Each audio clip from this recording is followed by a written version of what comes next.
Irène Valois entra dans le restaurant, l'Impérial, exactement à 19h. Elle avait choisi cette heure, avec un soin tout particulier. Ni trop tôt, quand la salle est encore vide, ni trop tard, quand toutes les tables sont déjà occupées. Elle avait besoin d'une atmosphère bien précise, pour sa rencontre avec le directeur du réseau. C'étaient les toutes dernières formalités, avant la signature du contrat. Il y a 2 ans, après son divorce, elle était repartie de zéro, mais son rêve, de diriger un restaurant, vivait en elle depuis bien longtemps. Et voilà qu'aujourd'hui, tout devait enfin s'accomplir.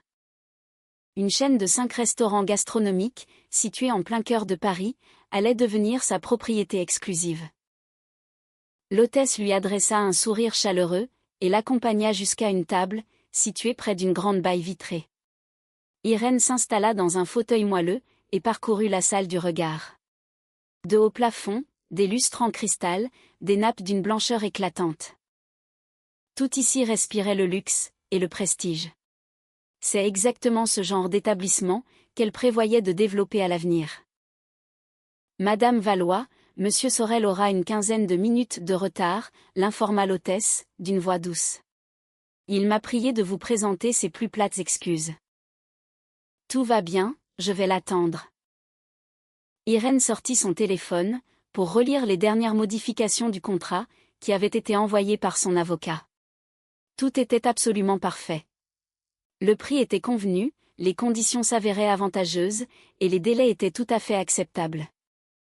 Il ne restait plus qu'à apposer sa signature. Elle était tellement absorbée par sa lecture, qu'elle ne remarqua pas tout de suite, cette silhouette familière, qui s'approchait lentement de sa table. C'est seulement lorsqu'une ombre tomba sur l'écran de son téléphone, qu'Irène leva enfin les yeux. Serge, son ex-mari, se tenait à 2 mètres d'elle, et son visage affichait une expression de surprise profondément désagréable. À ses côtés, se tenait une jeune femme vêtue d'une robe provocante, manifestement plus jeune que lui, d'au moins 20 ans. Encore une nouvelle conquête, pensa Irène, avec une totale indifférence. Quelle rencontre incroyable, lança Serge, avec une pointe de moquerie évidente dans la voix. Irène, mais qu'est-ce que tu fais ici? Irène posa lentement son téléphone, sur la table. 2 longues années s'étaient écoulées, depuis le jour de leur divorce. 2 années durant lesquelles, elle n'avait jamais regretté sa décision, ne serait-ce qu'une seule seconde. À l'époque, Serge l'avait quitté pour sa secrétaire, emportant avec lui la moitié de leurs biens communs, et ne laissant à Irène qu'une montagne de dettes liées à ses propres crédits. Une grande partie de ses emprunts avaient été contractés à son nom, car Serge l'avait longuement convaincu de s'endetter pour financer son entreprise. « Bonjour, Serge », répondit-elle, avec un calme olympien. « Mon chéri, c'est qui cette femme ?» gloussa la jeune fille à ses côtés, en s'agrippant fermement à son bras. « Oh ça, ce n'est personne », lâcha Serge, d'un ton désinvolte et méprisant. « C'est juste mon ex-femme. » « Irène, tu penses sérieusement que tu as les moyens de dîner dans un endroit pareil?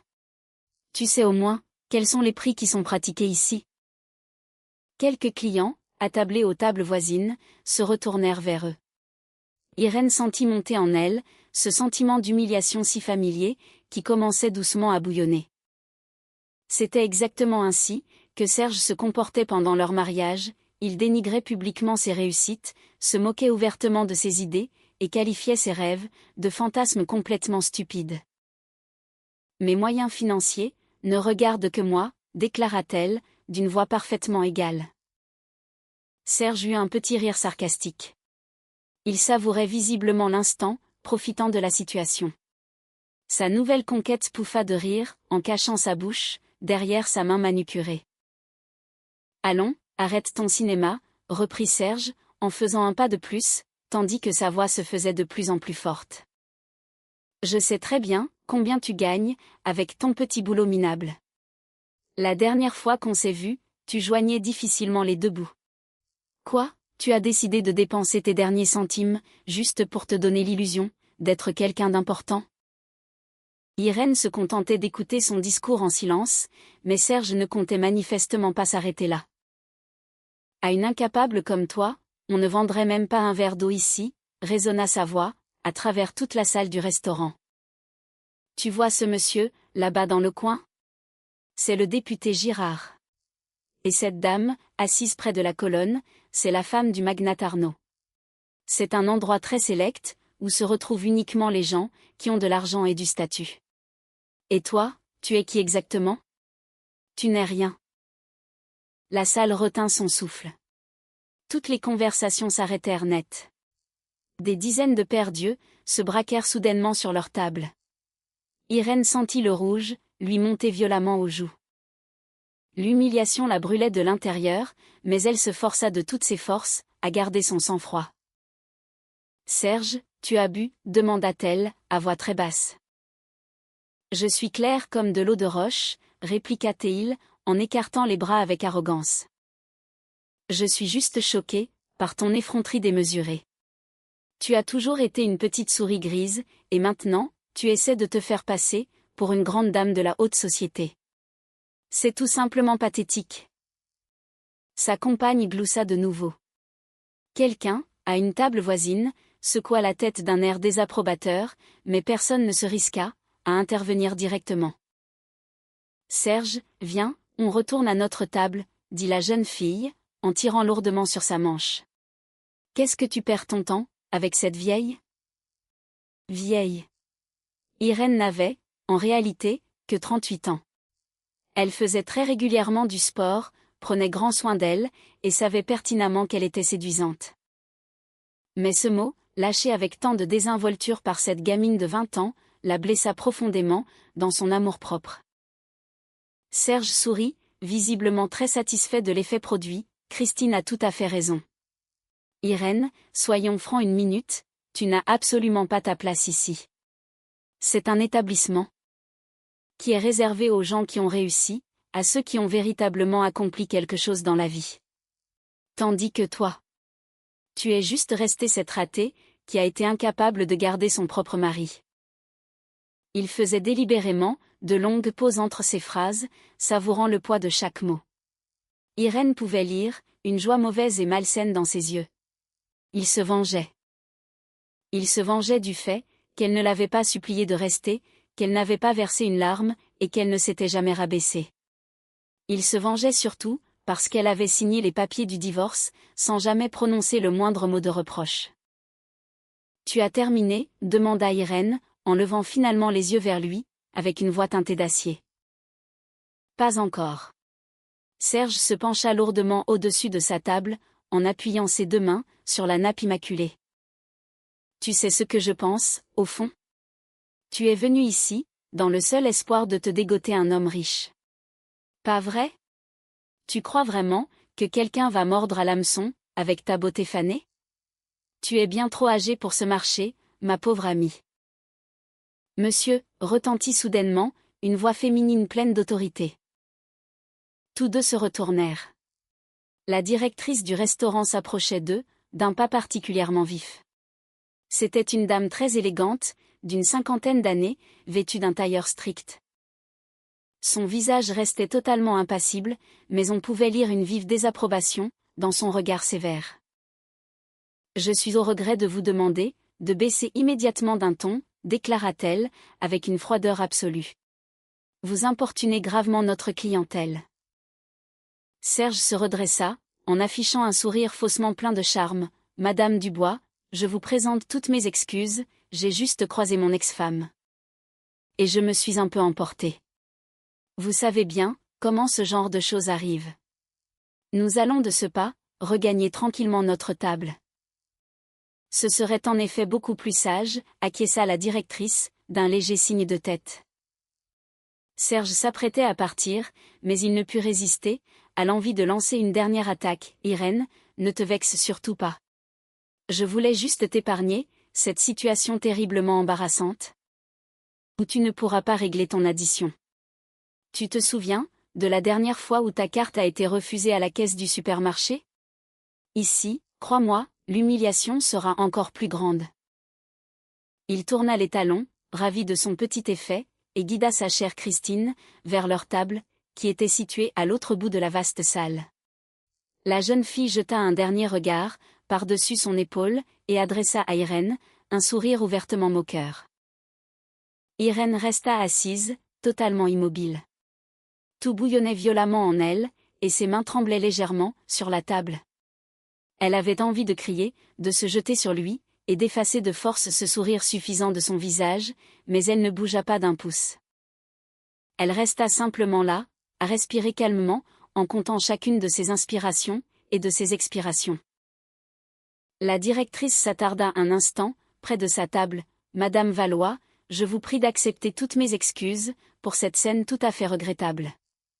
Puis-je faire quoi que ce soit, pour vous être agréable ? » « Non, je vous remercie infiniment, Odile, » répondit Irène, en se forçant à sourire avec douceur. « Tout va bien, je vous assure. Monsieur Sorel est déjà en chemin. Il devrait être là, dans 5 petites minutes. » « Parfait, je vous laisse alors. » La directrice hocha la tête, avant de s'éloigner discrètement. Peu à peu, les conversations reprirent leur cours normal dans la salle, mais Irène sentait encore le poids lourd des regards curieux qui étaient posés sur elle. Tout le monde avait assisté à la scène, tout le monde avait entendu comment son ex-mari l'avait publiquement et cruellement humiliée. Elle saisit son verre d'eau et en but une longue gorgée. Le liquide glacé la calma quelque peu, rafraîchissant ses pensées. Irène ferma les yeux, l'espace d'une brève seconde. Pas maintenant. Ce n'était surtout pas le moment de montrer la moindre faiblesse. Dans quelques minutes à peine, Sorel allait arriver, et elle se devait d'être parfaitement concentrée, confiante et professionnelle. Pourtant, les mots empoisonnés de Serge restaient plantés comme des épines dans son cœur, incapable, ratée, vieille. Chaque mot résonnait douloureusement, quelque part au fond d'elle-même, dans ce recoin sombre et secret, où se cachaient toutes ses peurs et ses incertitudes. Son téléphone vibra soudainement. Un message de Sorel, « J'arrive à l'instant. Je suis là dans 2 minutes. » Irène redressa le dos, et repoussa fermement ses épaules en arrière. Elle n'allait certainement pas permettre à Serge de gâcher sa soirée, de ruiner son triomphe, ni d'entacher cette grande victoire, qu'elle avait arrachée au prix de 3 longues années, d'un travail acharné. Bonjour à tous, chers amis, et bienvenue sur la chaîne, L'Esprit Froid. Avant de poursuivre notre récit, n'hésitez pas à nous indiquer dans les commentaires, depuis quelle ville ou quel pays vous nous écoutez, afin que nous puissions mieux connaître notre formidable communauté. Nous vous souhaitons une très agréable écoute. La directrice raccompagna Irène jusqu'à l'ascenseur, qui menait directement au 1er étage, là où se trouvaient les salons privés, strictement réservés aux invités de marque. Irène sentait la tension retomber lentement, à chaque pas qu'il éloignait de son ex-mari, mais ses mains tremblaient encore un tout petit peu, lorsqu'elle appuya sur le bouton d'appel.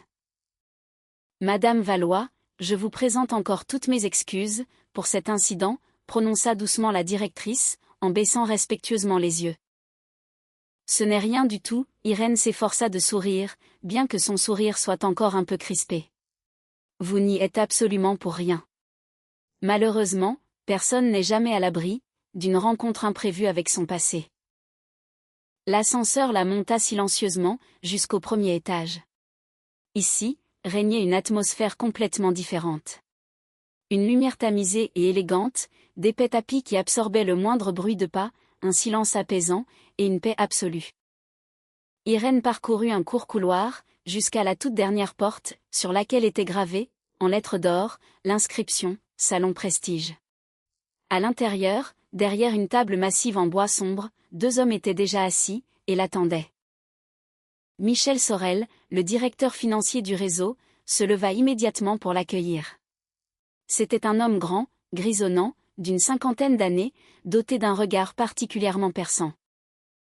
À ses côtés se leva Victor Clément, le propriétaire et fondateur de la célèbre chaîne de restaurants, l'homme avec qui Irène menait des négociations intenses, depuis plus de 6 mois. « Madame Valois, bonsoir. » Victor lui tendit une main franche. Sa poignée de main ferme, et son sourire chaleureux, réussirent à la calmer un peu. « J'espère que le trajet ne vous a pas trop fatigué ? » « Bonsoir, monsieur Clément. »« Bonsoir, monsieur Sorel. » Irène serra la main des 2 hommes, et s'installa gracieusement, dans le fauteuil qu'on lui proposait. « Tout va pour le mieux, je vous remercie. » Elle choisit délibérément de ne pas mentionner la scène désagréable qui s'était déroulée en bas. Pour le moment, il était beaucoup plus important de se concentrer sur les affaires en cours. 5 restaurants gastronomiques en plein centre, une réputation absolument impeccable et une clientèle fidèle issue de la haute société. C'était un véritable joyau commercial, pour lequel beaucoup de gens auraient été prêts à payer des fortunes. Mais Irène s'était montrée beaucoup plus rapide, plus intelligente, et surtout plus persévérante que tous ses concurrents. Dans ce cas, ne perdons pas de temps, Victor fit un signe de tête à Sorel, et ce dernier ouvrit un élégant dossier en cuir, pour en sortir une épaisse liasse de documents. Toutes les conditions restent exactement les mêmes que celles dont nous avions discuté lors de notre dernière rencontre. Monsieur Sorel a préparé la version finale et définitive du contrat. Sorel étala méthodiquement les documents sur la table, en prenant le temps d'expliquer chaque point important. Irène écoutait avec une grande attention, bien qu'elle connaisse déjà la majeure partie des informations, par cœur. Ses propres avocats avaient scrupuleusement étudié la moindre virgule de ce texte. Le montant total de la transaction s'élevait à 35 millions d'euros. C'était une somme colossale, mais Irène savait pertinemment qu'il s'agissait d'un investissement extrêmement rentable. Votre signature est requise ici, Sorel pointa du doigt la première page. Et également ici, sur la deuxième page, puis enfin, sur la page 15. La porte s'ouvrit brusquement, à la volée. Sur le seuil, se tenait Marine, la sous-directrice du restaurant, complètement essoufflée. Son visage était d'une pâleur cadavérique, et ses yeux étaient écarquillés, par la panique. Monsieur Clément, je vous demande pardon de vous interrompre, mais en bas. Elle hésita un instant, en jetant un regard furtif et gêné, en direction d'Irène. Il y a un problème très sérieux, qui vient de survenir. Un des clients se comporte de manière extrêmement agressive, il exige de vous voir personnellement, et menace de provoquer un énorme scandale, dans la presse et sur les réseaux sociaux. Victor fronça les sourcils, manifestement contrarié. Marine, vous savez très bien, que je ne m'occupe jamais des incidents courants. Vous avez le personnel de direction, et le service de sécurité, qui sont payés pour gérer cela. Je le comprends bien, mais il affirme être au courant d'eux.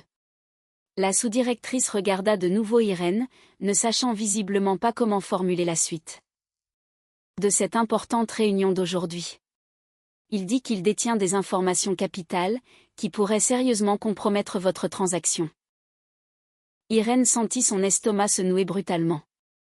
Elle savait avec une certitude absolue, qu'il s'agissait de Serge. Il ne pouvait tout simplement pas laisser couler la situation. Depuis toujours, il fallait absolument qu'il ait le dernier mot, et qu'il contrôle tout ce qui l'entourait. C'était d'ailleurs précisément cela, qui avait fini par détruire leur mariage, son besoin pathologique et maladif de dominer, d'humilier les autres, et d'afficher en permanence son sentiment de supériorité. Que la sécurité le mette à la porte, ordonna Victor, d'un ton parfaitement calme. Nous sommes très occupés. Mais, il prétend être l'ex-mari d'eux. Marine s'arrêta net, n'osant pas prononcer le nom à voix haute. Un lourd silence s'installa dans la pièce. Sorel haussa les sourcils, surpris. Victor se tourna très lentement, vers Irène. Madame Valois. Irène laissa échapper un long soupir. Fuir son passé était totalement inutile. Il finissait toujours par vous rattraper, et souvent, au moment le plus inopportun. Oui, c'est effectivement mon ex-mari, déclara-t-elle d'une voix égale, bien qu'à l'intérieur, une véritable tempête d'émotions fasse rage. Notre rencontre en bas était purement fortuite, mais il semblerait que Serge ait décidé qu'il avait encore le droit de s'immiscer dans ma vie privée.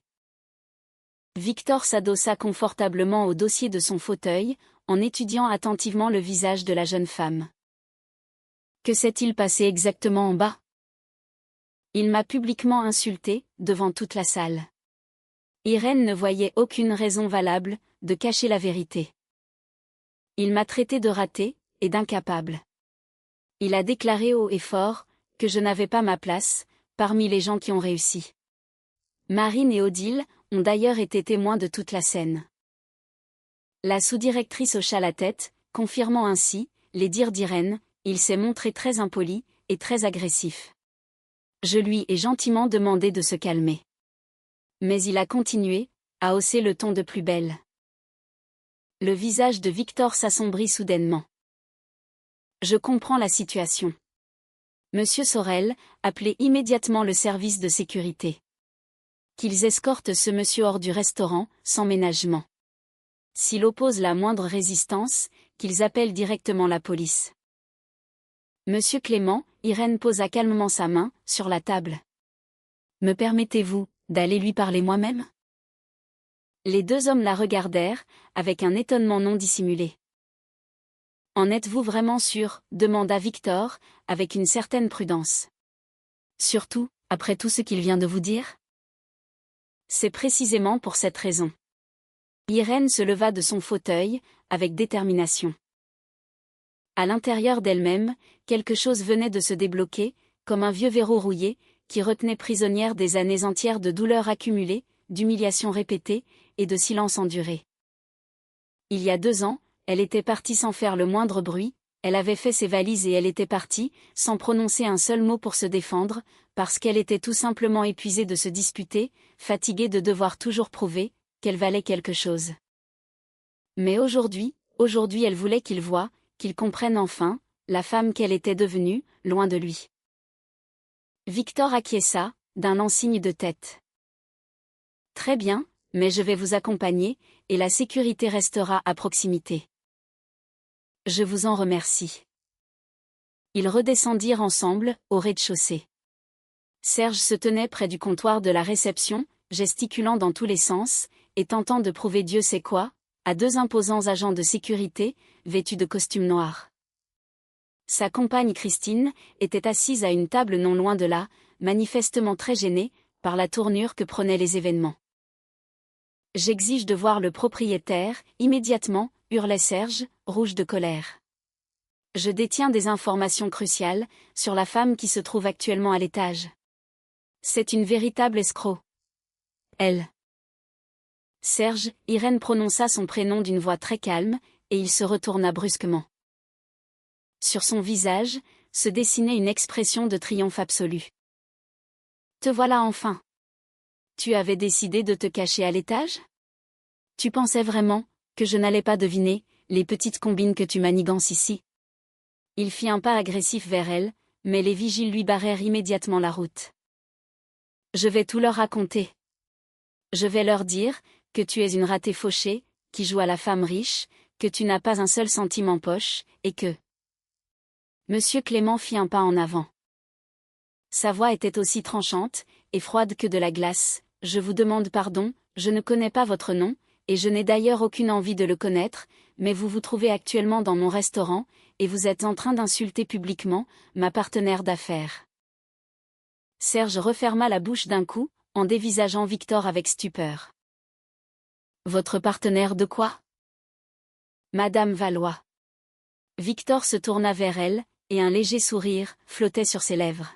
« Souhaitez-vous expliquer vous-même la situation, à ce monsieur, ou préférez-vous que je m'en charge ? » Irène regarda longuement son ex-mari, observant son visage autrefois si arrogant, sur lequel commençait maintenant à poindre une incompréhension totale. Elle regarda son costume hors de prix, qu'il aimait tant exhiber, et sa jeune compagne, qui suivait désormais la scène, avec un intérêt grandissant. « Serge. » Elle parlait d'une voix douce, mais chaque mot résonnait avec une clarté absolue, dans le silence de plomb qui venait de s'installer. Tous les clients du restaurant les regardaient avec attention. Les serveurs s'étaient immobilisés, leur plateau entre les mains. « Tu as toujours considéré que j'étais une moins que rien. Tu répétais sans cesse que je n'arriverais à rien sans toi. Que j'étais beaucoup trop stupide pour le monde des affaires, trop faible et toujours insuffisante. » Il ouvrit la bouche pour répliquer, mais elle leva calmement la main, pour l'arrêter. « Je suis restée silencieuse, et j'ai travaillé. J'ai bâti ma propre entreprise, j'ai conclu d'importants marchés, et j'ai prouvé non pas à toi, mais à moi-même que j'en étais parfaitement capable. Et aujourd'hui ?» Elle se tourna vers Victor, qui hocha la tête, avec un regard complice. « Aujourd'hui, poursuivit Victor, en regardant Serge droit dans les yeux, Madame Valois est en train de finaliser le rachat de l'intégralité de notre chaîne de restaurants. Les 5 établissements, y compris celui dans lequel vous vous tenez en ce moment même. Serge devint livide. Sa bouche s'ouvrait et se fermait, tel un poisson qui aurait été jeté sur le rivage. Il regardait tour à tour Victor et Irène, comme s'il était incapable d'en croire ses propres oreilles. « Quoi ? Qu'est-ce que vous venez de dire ?» finit-il par articuler, avec difficulté. Victor répéta, d'une voix posée, mais avec une note de mépris, à peine perceptible, « Madame Valois est ma partenaire d'affaires. Elle rachète l'ensemble du réseau L'Impérial. 5 restaurants de luxe, dont celui où vous vous trouvez. C'est une transaction qui s'élève à 35 millions d'euros. » La jeune compagne de Serge laissa échapper un petit cri de surprise et recula d'un pas, en le regardant avec un profond effarement. Aux tables les plus proches, les clients ne faisaient même plus semblant de ne pas écouter. Ils observaient désormais ouvertement le dénouement de la scène. C'est forcément une erreur, balbutia Serge, totalement désemparé. Elle ne peut pas, elle n'a absolument pas cet argent. Irène sentit que quelque chose se libérait définitivement en elle. Durant tous ces longs mois, où elle avait construit son entreprise, travaillé jusqu'à 16 heures par jour, prouvé sa solvabilité aux banques et mené des négociations épuisantes avec des investisseurs. Durant tout ce temps, quelque part au fond de son âme, survivait encore cette petite femme effrayée, qu'il avait jadis abandonnée. Cette femme, qui redoutait secrètement qu'il ait eu raison de la traiter de ratée. Mais à cet instant précis, en voyant son visage décomposé, et la panique totale dans ses yeux, elle comprit une chose essentielle, cette femme craintive avait disparu pour toujours. Il y a 2 ans, prononça-t-elle d'une voix douce, mais parfaitement distincte. Je n'avais effectivement, presque plus rien. Tu as pris la moitié de nos biens lors du divorce, et tu m'as laissé, avec les dettes de tes propres crédits, que j'ai dû rembourser pendant 6 mois. Tu te souviens de ce que tu m'as dit, à ce moment-là ? Tu n'arriveras jamais à rien de toute façon. Tu n'es qu'une petite souris grise, sans aucune ambition, et sans aucun talent. Mais moi, je rêvais de ce projet depuis très longtemps, et chaque jour, j'ai travaillé d'arrache-pied, pour y parvenir. Serge tressaillit, comme si elle venait de le gifler. Je n'ai pas. C'est exactement ce que tu as dit, le coupa Irène, sans pitié. Dans notre chambre à coucher, pendant que tu faisais tes valises. J'ai mémorisé le moindre de tes mots. Elle fit un pas assuré vers lui. Par pur instinct, Serge recula. Tu sais ce qui est le plus ironique, dans tout ça, continua Irène. C'est que je t'en suis même reconnaissante. Parce que tant que nous étions mariés, j'étais effectivement cette petite souris grise. Je vivais ta vie, je portais tes intérêts, et je servais tes ambitions. J'en avais complètement oublié mes propres études, et mes propres capacités. J'avais fait des études de finance, j'avais obtenu mon diplôme avec mention très bien, mais tu m'avais convaincu que faire carrière, ce n'était pas un truc de femme. Victor écoutait la scène avec un grand intérêt, les bras croisés sur la poitrine. Michel Sorel, qui était descendu juste derrière eux, se tenait en retrait, tenant toujours fermement le dossier contenant les contrats. Quand tu es parti, la voix d'Irène se fit plus forte, s'adressant non seulement à Serge, mais aussi à toutes les personnes présentes, j'ai compris que je n'avais plus rien à perdre. J'ai trouvé un poste d'analyste dans une société d'investissement. 6 mois plus tard, je devenais analyste senior, et au bout d'1 an, je dirigeais le département. 6 mois après cela, j'ai fondé ma propre agence. Une petite structure, avec seulement 3 employés. Mais nous avons travaillé, avec une grande intelligence.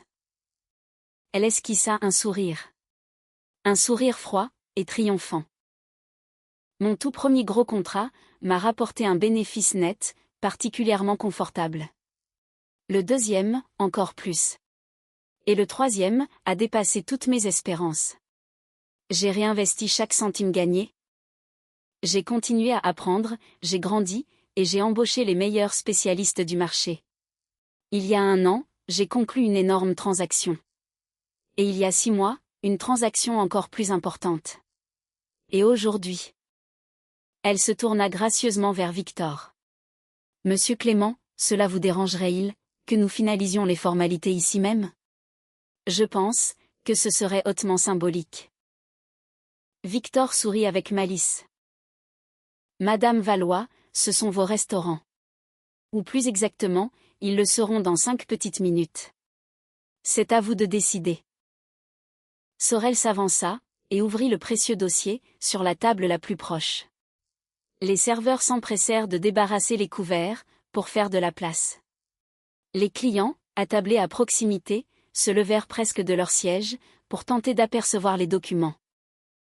Irène saisit son stylo, un magnifique stylo de grand prix, qu'elle s'était offert pour son dernier anniversaire. Elle déplia la première page du contrat et parcourut des yeux le texte qu'elle connaissait si bien. Tout était exactement comme ils en avaient convenu. Aucun piège, aucune clause cachée. Attends. La voix de Serge résonna avec un désespoir palpable. Irène, je t'en prie, attends une minute, parlons-en. Nous avons été mariés, après tout. Nous avons une histoire commune. J'ai commis une grave erreur. Je le reconnais, aujourd'hui.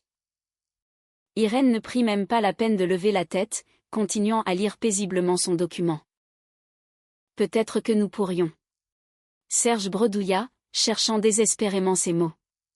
Je pourrais t'aider à gérer toute cette affaire. J'ai de l'expérience en gestion, j'ai des contacts. Nous pourrions devenir de véritables partenaires. Cette fois, Irène leva les yeux vers lui. Son visage affichait une expression de surprise des plus sincères. Des partenaires? Toi et moi? Et pourquoi pas, tenta de sourire Serge, maladroitement. Nous formions une bonne équipe, à l'époque.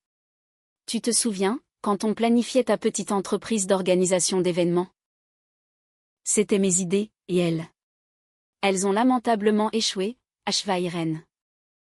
Tout simplement parce que tu avais dilapidé l'intégralité de notre capital de départ pour louer un bureau hors de prix et lancer une campagne publicitaire qui ne nous a pas rapporté un seul client. Je m'en souviens parfaitement, Serge. Je me souviens de tout. Elle apposa fermement sa signature sur la première page et tourna la feuille. Irène, ne sois pas si, commença Serge, avant de s'interrompre, foudroyée par son regard. Si quoi? Demanda-t-elle doucement. Si couronnée de succès, si indépendante, si peu désireuse de profiter de tes précieux conseils, et de ton carnet d'adresses? La jeune compagne de Serge intervint soudainement, d'une petite voix.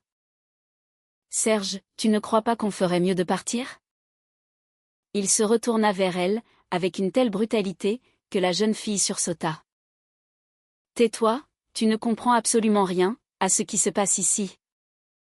Oh, je comprends parfaitement la situation, répliqua Christine, avec une fermeté inattendue. Tu as publiquement insulté ton ex-femme, alors qu'elle s'avère avoir bien mieux réussi que toi, et maintenant, tu meurs de honte. Serge ouvrit la bouche pour rétorquer, mais la jeune femme avait déjà tourné les talons, et se dirigeait d'un pas décidé, vers la sortie. Il se précipita à sa suite. Christine, attends-moi. Mais elle ne daigna même pas se retourner. Irène, imperturbable, continua de signer les pages, les unes après les autres. Victor et Sorel vérifiaient chaque feuillet, en hochant la tête avec satisfaction. Enfin, la toute dernière signature fut apposée au bas de la page. Toutes mes félicitations, Madame Valois. Victor lui tendit chaleureusement la main. Vous êtes désormais la propriétaire officielle du réseau L'Impérial. 5 restaurants gastronomiques, en plein cœur de la ville. Un chiffre d'affaires d'un demi-milliard, et un bénéfice net particulièrement exceptionnel l'année dernière. Ils se serrèrent la main, avec un grand sourire. Sorel lui présenta également ses félicitations, avant de commencer à ranger soigneusement les précieux documents. Serge se tenait toujours près du comptoir, le regard figé sur Irène. Son visage était couleur de cendre, et ses épaules étaient voûtées. Il paraissait soudainement, bien plus vieux que ses 40 ans. « Comment as-tu fait » demanda-t-elle d'une voix éteinte. Comment as-tu pu réussir une chose pareille? Irène posa sur lui un long regard. Il n'y avait plus aucune trace de colère en elle. Il n'y avait plus, non plus, de sentiment de triomphe. Juste l'assurance paisible d'une personne qui connaît parfaitement sa propre valeur.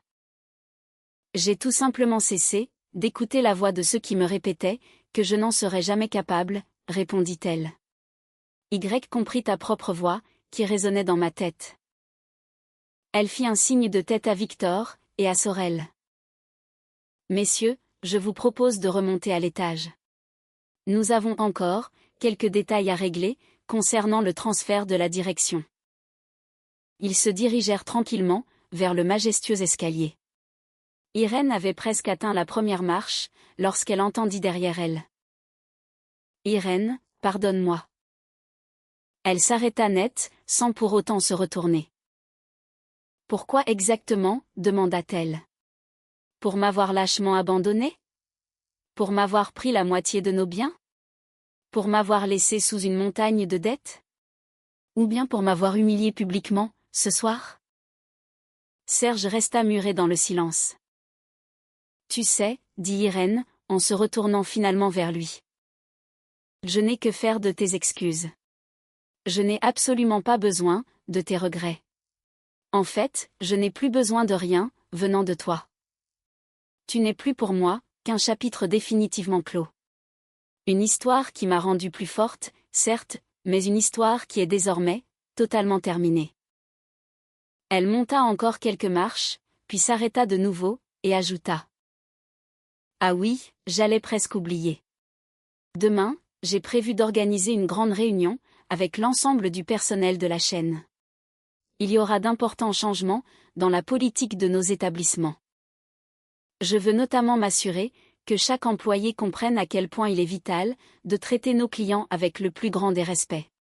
Et ce, pour absolument chaque client, quelle que soit son apparence ou sa tenue vestimentaire.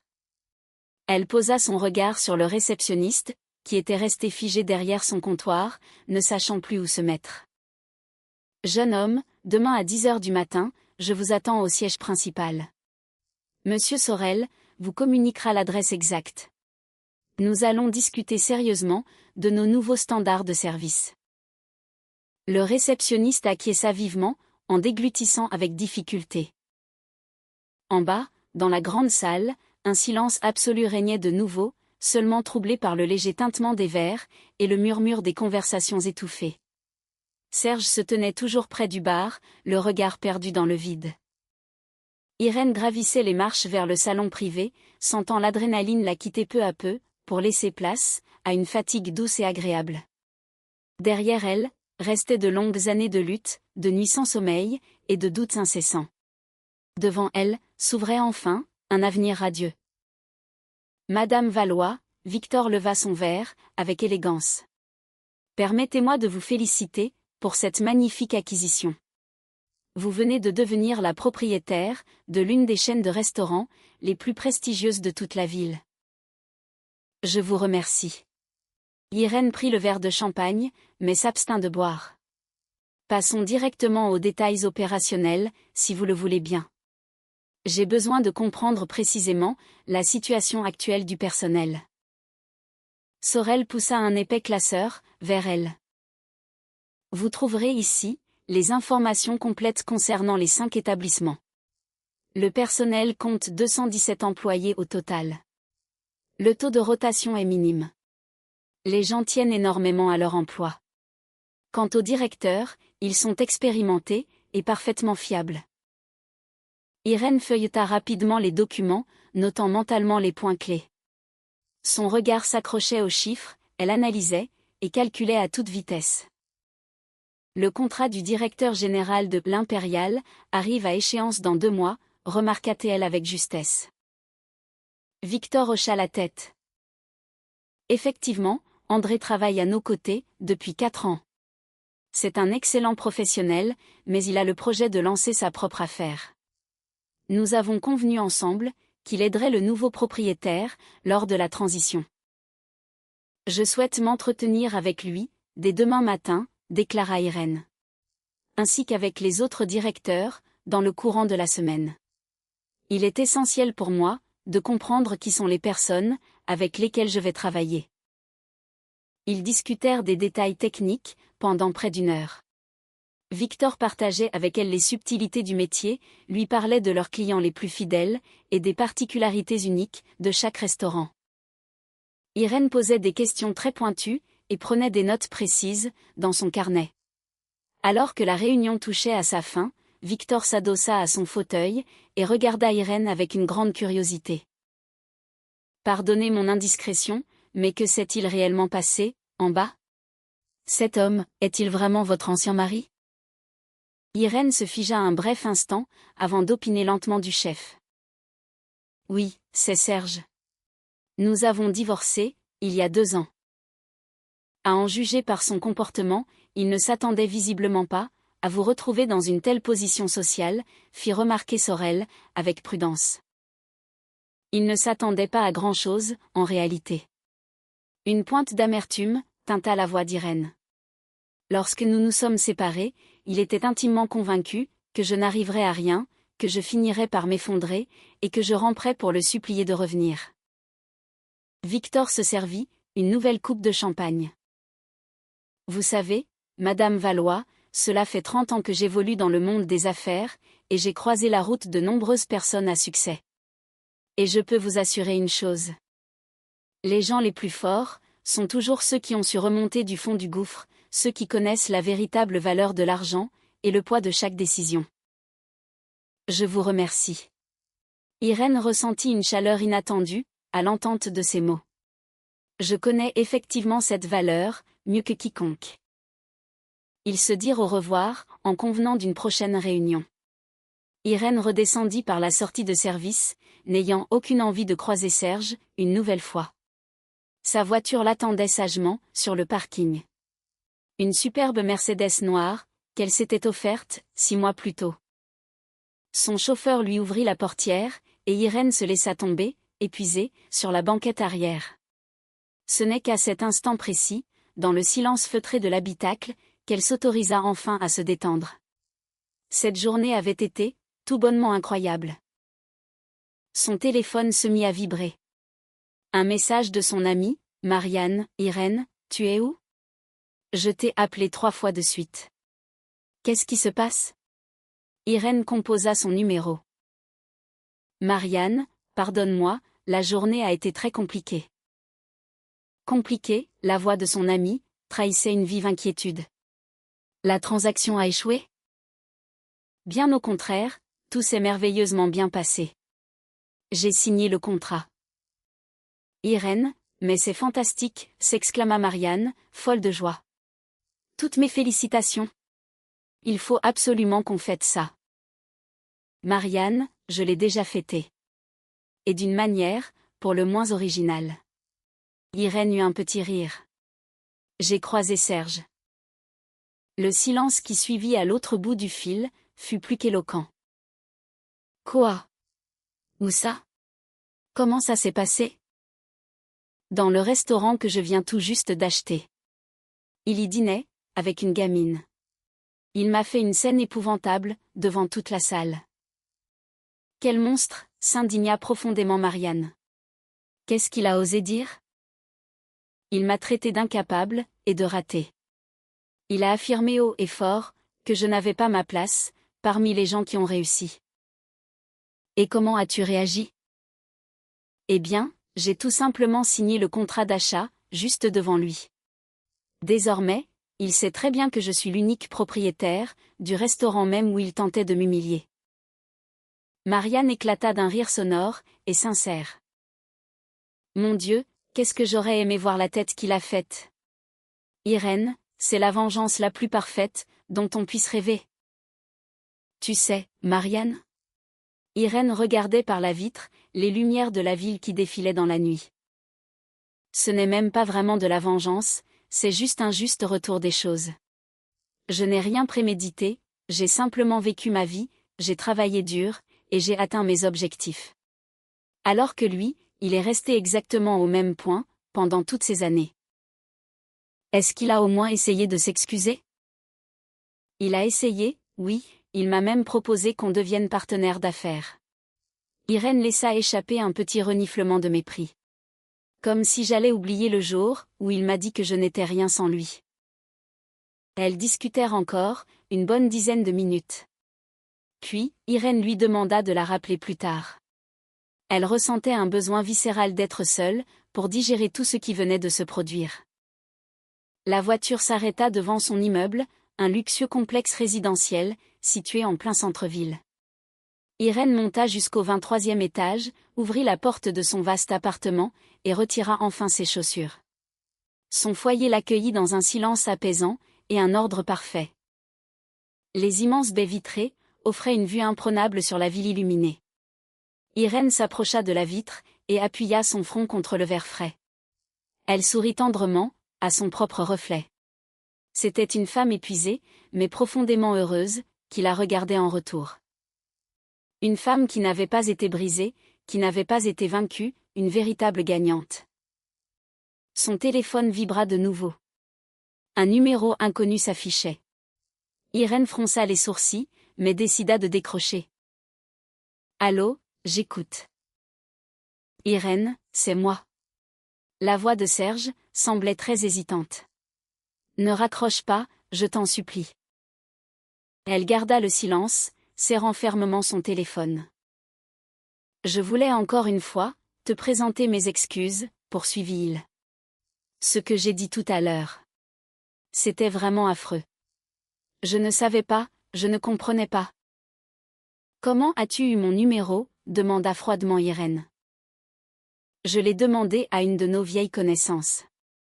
Irène, écoute-moi, peut-être qu'on pourrait se voir, pour discuter calmement. Et pourquoi faire ?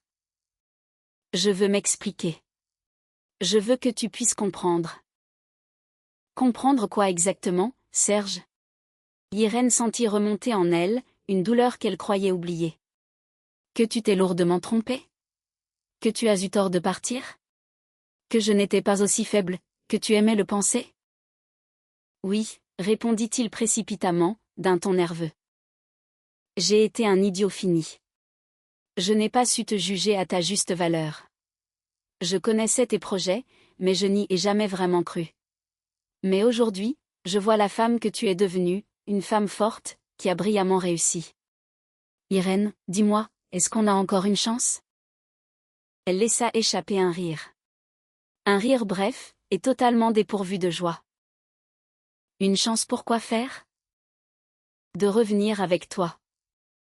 Serge, tu ne m'appelles pas, parce que je te manque. Tu m'appelles tout simplement, parce que tu as vu l'argent.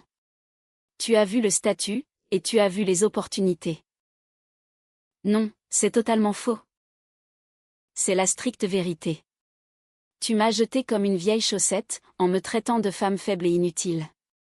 Et ce soir, tu as découvert que j'étais riche, et soudainement, tu te découvres des sentiments. C'est une drôle de coïncidence, tu ne trouves pas ? Irène. Ne m'appelle plus jamais, Serge. Plus jamais. Elle raccrocha sèchement, et bloqua le numéro dans la foulée. Ses mains tremblaient. Irène se servit un grand verre d'eau, et prit plusieurs profondes inspirations. Non, elle n'allait pas lui permettre de la blesser une nouvelle fois, elle n'allait pas le laisser la ramener vers ce passé douloureux. Elle se rendit dans la cuisine, se prépara un thé fumant, et s'assit près de la fenêtre, sa tasse entre les mains. En contrebas, la ville scintillait de mille feux. Quelque part là-bas, se trouvaient ses restaurants, son entreprise florissante, cette nouvelle vie, qu'elle avait bâtie de ses propres mains. Et personne, absolument personne, ne pourrait jamais le lui enlever. Irène se tenait debout, près de la baie vitrée de son tout nouveau bureau, situé au dernier étage d'un prestigieux centre d'affaires. En bas, la ville s'étendait dans la lueur du soir, et les lumières commençaient à peine à s'allumer une par une. 3 semaines s'étaient déjà écoulées, depuis cette soirée mémorable à l'Impériale, mais les souvenirs suscitaient encore en elle un étrange mélange de profonde satisfaction et d'amertume. Elle effleura du bout des doigts la surface lisse de son immense bureau en bois sombre. Ce bel espace faisait partie intégrante de la transaction, c'était le bâtiment administratif, d'où était géré l'ensemble du réseau de restaurants. C'était désormais son propre royaume. Madame Valois. Son assistante Anne passa la tête par l'entrebâillement de la porte. Monsieur Clément est ici. Il n'a pas pris de rendez-vous, mais il affirme que c'est urgent. Faites-le entrer, répondit Irène en hochant la tête, tout en se redressant. Victor entra dans la pièce, un lourd dossier à la main. Nous avons un problème, déclara-t-elle sans le moindre préambule, en s'installant dans le fauteuil, face à elle. Votre ex-mari. Irène sentit ses épaules se crisper, instantanément. Qu'a-t-il fait, cette fois-ci? Il a intenté une action en justice. Il exige que l'on reconnaisse qu'une partie de vos fonds constitue des biens communs, et il réclame une forte compensation financière. Victor ouvrit le dossier, et lui présenta la plainte officielle. Irène prit le document, parcourant rapidement les lignes des yeux. C'était totalement absurde. D'une absurdité sans nom. L'intégralité de l'argent qui avait servi à cet achat, elle l'avait gagné bien après leur divorce. C'était une chose, extrêmement facile à prouver, grâce à ses relevés bancaires, et à ses déclarations fiscales. Certes, elle avait longuement planifié ce projet, bien avant leur rupture, mais c'était précisément la question du financement, qui l'avait toujours freiné à l'époque. Croit-il sérieusement qu'il va obtenir gain de cause avec ça, demanda-t-elle, en reposant les documents sur le bureau. Non, Victor secoua la tête. Mais il espère ralentir le processus, et créer un énorme tapage médiatique. J'ai déjà reçu les appels de 2 journalistes, qui s'intéressent de très près à l'histoire scandaleuse de la célèbre femme d'affaires. Serge est en train d'accorder des interviews. Irène ferma les yeux, et compta mentalement jusqu'à 10. Elle avait tellement espéré, qu'après cette fameuse soirée, il disparaîtrait de sa vie pour de bon. Mais Serge avait toujours été d'une nature vindicative, particulièrement, lorsque son ego surdimensionné était touché. Et que raconte-t-il de beau, dans ces fameuses interviews?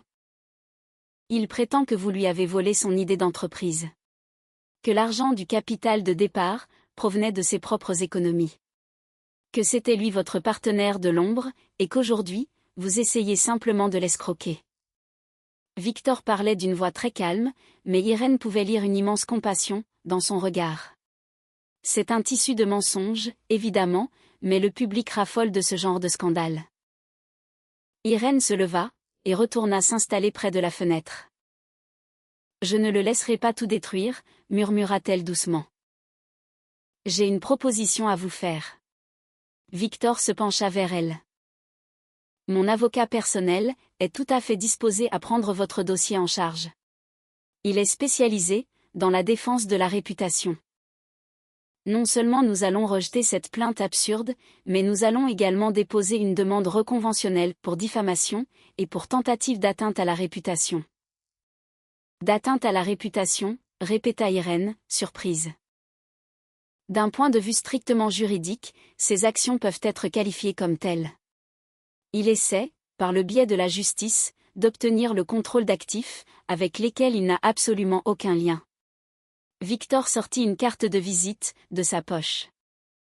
Je vous présente Maxime Vasseur. C'est le meilleur avocat de toute la place de Paris. Irène prit la petite carte cartonnée, et en examina les lettres en relief. Encore une nouvelle bataille. Elle était tellement fatiguée de devoir lutter, mais elle n'avait plus aucune possibilité de faire marche arrière. Prenez rendez-vous avec lui, pour demain, décida-t-elle finalement. Maxime Vasseur s'avéra être un homme élégant, d'une 50aine d'années.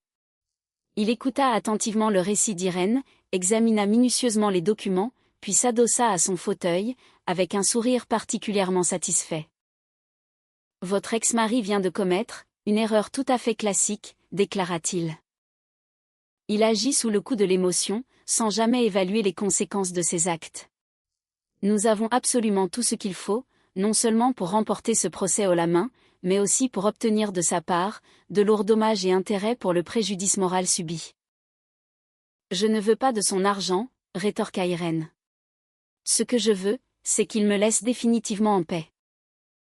Dans ce cas, nous allons l'obliger à signer un accord de confidentialité très strict, et l'obliger à renoncer à toute réclamation future. Pour toujours. Vasseur prit une petite note, dans son carnet. Mais pour y parvenir, il va falloir lui faire très peur. Lui faire très peur? Et comment comptez-vous vous y prendre? Laissez-moi simplement me charger d'enquêter sur sa situation financière actuelle. Généralement, ce genre d'ex-mari vindicatif cache toujours quelques squelettes encombrants dans ses placards, des fraudes fiscales, des transactions pour le moins douteuses, voire même, de véritables escroqueries. Vasseur la regarda avec une grande intensité. Êtes-vous prête à jouer le jeu sans aucune pitié? Irène repensa à cette fameuse soirée, passée au restaurant. Aux paroles cruelles de Serge, à son regard chargé de mépris, à l'humiliation terrible qu'il lui avait fait subir, devant une salle comble. Elle repensa à ces longues années de mariage, durant lesquelles, il dévalorisait le moindre de ses accomplissements, la moindre de ses idées. Elle repensa au jour où il l'avait quittée, la laissant seule, avec des montagnes de dettes, et le cœur en miettes. « Je suis prête, » répondit-elle, d'une voix ferme et assurée. Une semaine plus tard, Vasseur revint vers elle, avec des résultats concrets. Son équipe avait travaillé avec une rapidité et une efficacité redoutables. Votre cher Serge s'est révélé être encore plus stupide que je ne l'imaginais, commença l'avocat, en étalant de nombreux documents sur la table du bureau. Son entreprise actuelle doit la bagatelle de 3 millions d'euros à l'administration fiscale. Il utilise des montages financiers obscurs pour blanchir de l'argent via des sociétés écrans. Et le clou du spectacle, il a contracté d'importants prêts, en mettant en garantie des biens immobiliers qui appartiennent officiellement à ses propres parents. C'est de l'escroquerie, à l'état pur. Irène examinait les papiers, sentant grandir en elle une détermination froide et implacable. Que me proposez-vous de faire? Une rencontre. Vous, moi, lui, et son avocat. Nous allons lui mettre ses preuves sous le nez, et lui offrir un choix très simple, soit il retire sa plainte sur le champ. Et il signe un accord de confidentialité totale, soit nous transmettons l'intégralité de ce charmant dossier, aux services fiscaux, et à la police judiciaire. Vasseur esquissa un petit sourire. En prime, nous portons plainte contre lui pour diffamation, en exigeant une réparation, à hauteur de 10 millions d'euros. 10 millions d'euros, s'étonna Irène. Pour préjudice causé à votre image publique. Vous dirigez désormais une entreprise de premier plan, vous êtes devenu une personnalité médiatique. Ces accusations mensongères pourraient vous faire perdre de précieux clients, d'importants partenaires, et des investisseurs potentiels. C'est un montant tout à fait justifié. Vasseur rassembla méticuleusement tous les documents. Mais si vous voulez mon avis, je soupçonne fortement que cette affaire n'ira jamais jusqu'au tribunal. Il va prendre peur, et il va reculer. Irène hocha la tête. Une partie d'elle-même ressentait une profonde satisfaction à l'idée de cette victoire imminente, mais une autre partie éprouvait un étrange sentiment de vide intérieur. Était-ce vraiment à cela que tout devait aboutir? À une guerre ouverte, à du chantage, et à des menaces? Organisez cette rencontre, dit-elle, d'une voix fatiguée. La réunion fut fixée, dans le bureau luxueux de Vasseur. Un terrain parfaitement neutre. Irène arriva avec un quart d'heure d'avance, vêtue d'un tailleur bleu marine, très strict. Elle souhaitait paraître inaccessible, glaciale, et redoutablement professionnelle. Serge fit son apparition, exactement à l'heure convenue. Il était accompagné d'un jeune avocat, au regard anxieux. Son ex-mari avait une mine bien pire que 3 semaines auparavant. Irène, siffla-t-il entre ses dents, en prenant place face à elle. J'ose espérer que tu as retrouvé la raison, et que tu es enfin disposé à trouver un arrangement. Un arrangement, répéta-t-elle, d'une voix parfaitement neutre. À quel sujet, exactement? Je suis prêt à ne plus réclamer la moitié de l'entreprise. Je me contenterai de 20% des parts, et d'un poste officiel de vice-président. Il s'adossa à son fauteuil, estimant visiblement que sa proposition était d'une générosité sans pareille. C'est tout à fait équitable. J'ai grandement contribué à faire de toi la femme que tu es aujourd'hui. Vasseur s'éclaircit bruyamment la gorge, pour attirer l'attention. Monsieur, j'ai bien peur que vous n'ayez pas du tout saisi le véritable but de cette réunion. Nous ne sommes pas ici pour négocier votre prétendue participation dans les affaires de ma cliente. Nous sommes réunis pour discuter des conséquences dramatiques de votre pitoyable campagne de diffamation. Il fit glisser l'épais dossier vers Serge. Qu'est-ce que c'est que ça demanda ce dernier, en fronçant les sourcils. Ce sont les conclusions de notre enquête approfondie sur vos activités financières. Des fraudes fiscales, s'élevant à plus de 3 millions d'euros. Des montages frauduleux, impliquant des biens placés en garantie. Et diverses opérations financières, tout à fait illégales. Vasseur énumérait ces faits calmement, comme s'il lisait une banale liste de courses. Il y a là, largement de quoi déclencher un audit complet de vos sociétés. Et à ce stade-là, ce ne sera plus nous qui poserons les questions fâcheuses. Le visage de Serge perdit soudainement toutes ses couleurs. Son avocat feuilleta fébrilement les documents, et Irène remarqua immédiatement à quel point le jeune homme se tendait. C'est une enquête totalement illégale, s'emporta Serge, pris de panique. Vous n'aviez absolument pas le droit de faire ça. Tout a été réalisé, dans la plus stricte légalité. Nous avons rassemblé de nombreux indices de violation, des affaires judiciaires en cours, des dettes accumulées, des partenaires commerciaux douteux, et même le témoignage écrit de votre ancien comptable. C'est amplement suffisant pour transmettre ce dossier aux autorités compétentes. Vasseur lui adressa un sourire glacial. Et je vous assure que ce n'est que la partie émergée de l'iceberg. Si nous continuons à creuser, je suis persuadé que nous trouverons encore beaucoup de choses très intéressantes. L'avocat de Serge posa prudemment une main sur l'épaule de son client. Il faut qu'on se parle. En privé. Ils sortirent tous les deux, dans le couloir. Irène restait assise, totalement immobile, le regard perdu par la fenêtre. Elle éprouvait un sentiment très étrange. Elle ne ressentait ni triomphe fulgurant, ni joie éclatante, seulement une immense fatigue, et le désir ardent que tout cela prenne enfin fin. 10 minutes plus tard, les deux hommes firent leur retour. Serge avait l'air d'un homme totalement brisé. « Que voulez-vous, exactement » demanda-t-elle, d'une voix sourde. « Vous retirez immédiatement votre plainte » commença à énumérer Vasseur. « Vous signez un accord de confidentialité absolue, et vous renoncez définitivement à toute réclamation présente ou future, à l'encontre de Madame Valois. Vous démentez publiquement toutes les déclarations calomnieuses que vous avez faites dans la presse, et vous ne tentez plus jamais de contacter ma cliente, ni personnellement, ni par l'intermédiaire de tiers. Et en échange de tout cela ? Serge gardait les yeux fixés sur la table. En échange, nous nous engageons à ne pas transmettre ce dossier compromettant aux autorités, et nous renonçons à porter plainte contre vous pour diffamation. Vasseur sortit le contrat, qui était déjà prêt. Vous avez exactement 5 minutes pour prendre votre décision. La main de Serge tremblait visiblement lorsqu'il saisit le stylo. Irène, assise face à lui, conservait une apparence de calme olympien, bien qu'à l'intérieur, tout son être soit tendu par l'attente. Vasseur se tenait debout, juste à côté. Son imposante silhouette semblait planer lourdement au-dessus de la grande table de réunion. Signez ce document, monsieur, ordonna froidement l'avocat. Vous n'avez aucune autre échappatoire. Serge contempla les papiers avec amertume, puis leva les yeux vers Irène. Dans son regard, passa un éclair fugace, mêlant de la colère, un profond ressentiment, et peut-être même, une pointe de peur.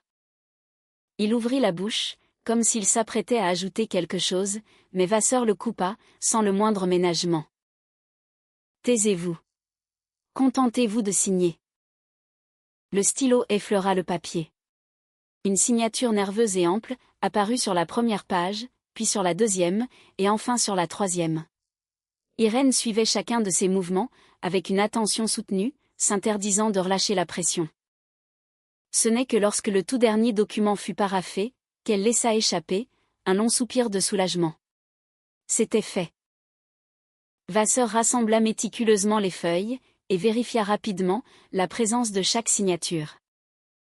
Vous renoncez désormais à toute forme de réclamation à l'encontre de Madame Valois, vous reconnaissez publiquement vos actes de diffamation, et vous vous engagez formellement à lui verser une indemnité pour préjudice moral, d'un montant de 500 000 €. De plus, vous publierez un démenti officiel, dans tous les médias concernés. Serge serra violemment les poings. Son visage prit une teinte écarlate. Tu m'as complètement détruit, siffla-t-il avec haine, en foudroyant Irène du regard. Tu es satisfaite, maintenant? Irène se leva lentement, réajusta la veste de son tailleur, et regarda son ex-mari de haut, avec une immense pitié. 2 ans plus tôt, elle était terrifiée par lui, elle pleurait à cause de lui, et elle se sentait, comme une moins que rien. Aujourd'hui, face à elle, il n'y avait plus qu'un homme pathétique, totalement brisé, qui s'était lui-même enfermé, dans un cul-de-sac. Tu t'es détruit tout seul, lui répondit-elle, avec un calme déconcertant. Moi, je n'ai fait que protéger mon entreprise, et ce que j'ai bâti à la sueur de mon front. Sans ton aide. Elle pivota sur ses talons, et se dirigea dignement vers la porte. Vasseur lui emboîta le pas, emportant avec lui le précieux dossier contenant les documents signés. Irène, hurla Serge dans son dos. Tu vas le regretter. Je verrai encore. Vous allez voir.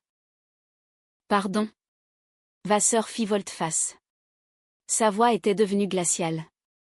Souhaitez-vous ajouter des menaces de mort à votre impressionnant palmarès?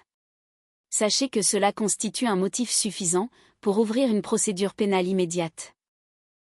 Serge se tut instantanément, en baissant la tête.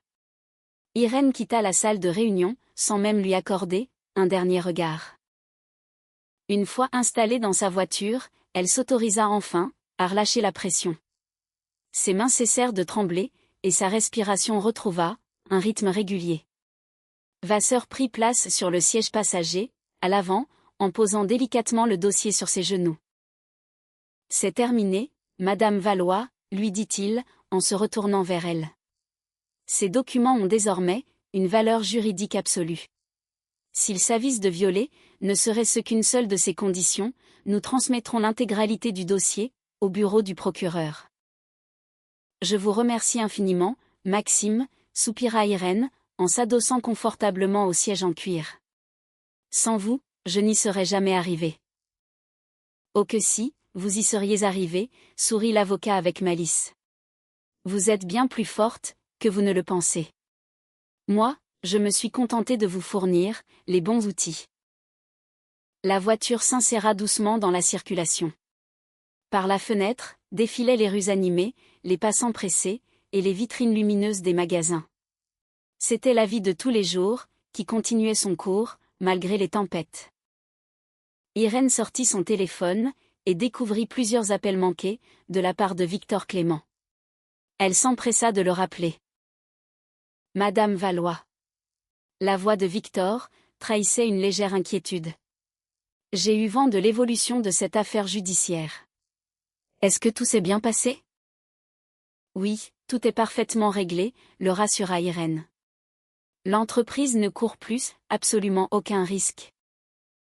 Dieu merci, soupira Théil, avec un immense soulagement. Vous savez, je tenais absolument à vous rencontrer. J'ai un point important à aborder avec vous. Une question assez délicate. Je vous écoute. Je préférerais ne pas en parler au téléphone. Pourrions-nous nous voir ce soir, à l'Impérial? Irène hésita une seconde. Après toutes les émotions de la journée, elle ne rêvait que d'une chose, rentrer chez elle, prendre un bon bain chaud, et tout oublier. Mais sa curiosité finit par l'emporter. C'est d'accord, accepta-t-elle. Je serai là, à 19h. Parfait. À ce soir. L'Impérial l'accueillit dans une atmosphère feutrée, bercée par une douce musique d'ambiance. Irène avait déjà pris l'habitude de franchir ses portes en tant que propriétaire, et non plus comme une simple invitée. Le personnel la saluait, avec une déférence toute particulière.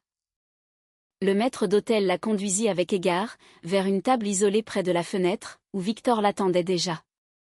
Il se leva à son approche, et tira galamment sa chaise. « Madame Valois, je vous remercie infiniment, d'avoir trouvé le temps de me voir. Vous avez piqué ma curiosité, avoua-t-elle, en prenant place.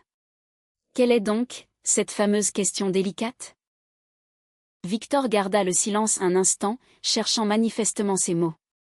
Le serveur s'approcha pour leur présenter la carte, mais Victor l'écarta, d'un léger geste de la main. Plus tard, s'il vous plaît. Nous devons discuter. Irène se tendit imperceptiblement. Un ton aussi grave ne présageait généralement rien de bon. J'ai reçu une offre, commença Victor. De la part d'un important groupe d'investissement. Ils souhaitent racheter mon cabinet de conseil, et me proposent par la même occasion, un poste de direction au sein de leur structure. Les conditions sont, financièrement parlant, extrêmement avantageuses.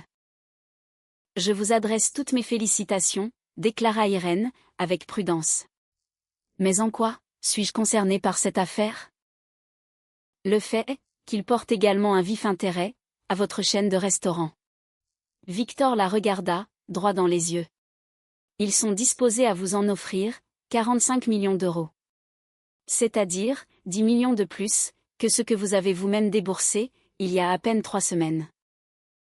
Irène resta silencieuse, digérant mentalement cette information stupéfiante. Un bénéfice net de 10 millions, en seulement 3 semaines, c'était une rentabilité purement exceptionnelle. Mais quelque chose, dans cette offre soudaine, éveillait sa méfiance. « Qui sont ces gens, au juste ?» demanda-t-elle. Il s'agit du groupe Alliance Investissement. Ce sont des acteurs majeurs, sur le marché de l'hôtellerie et de la restauration. Ils possèdent déjà une vingtaine d'établissements dans 2 grandes métropoles. Irène connaissait très bien la réputation de cette entreprise. C'étaient des prédateurs agressifs et totalement impitoyables en affaires. Ils rachetaient des établissements de renom, réduisaient drastiquement les coûts de fonctionnement, pressaient les entreprises comme des citrons pour en tirer un maximum de profit, puis s'en débarrasser en les revendant. La qualité du service s'en ressentait toujours. Le personnel fuyait tous les 6 mois. Et l'âme même des lieux finissait par disparaître à jamais. C'est non, déclara-t-elle, avec une fermeté inébranlable. Mais c'est une plus-value de 10 millions d'euros.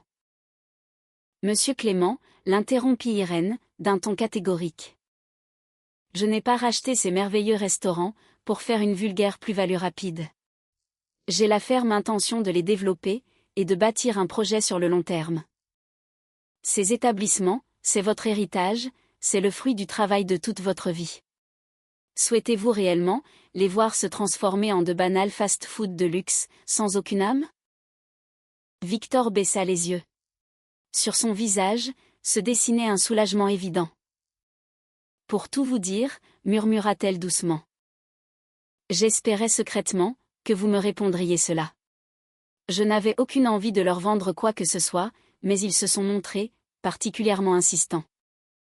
Ils m'ont clairement fait comprendre que si je ne faisais pas l'intermédiaire, ils finiraient par trouver un autre moyen de vous approcher.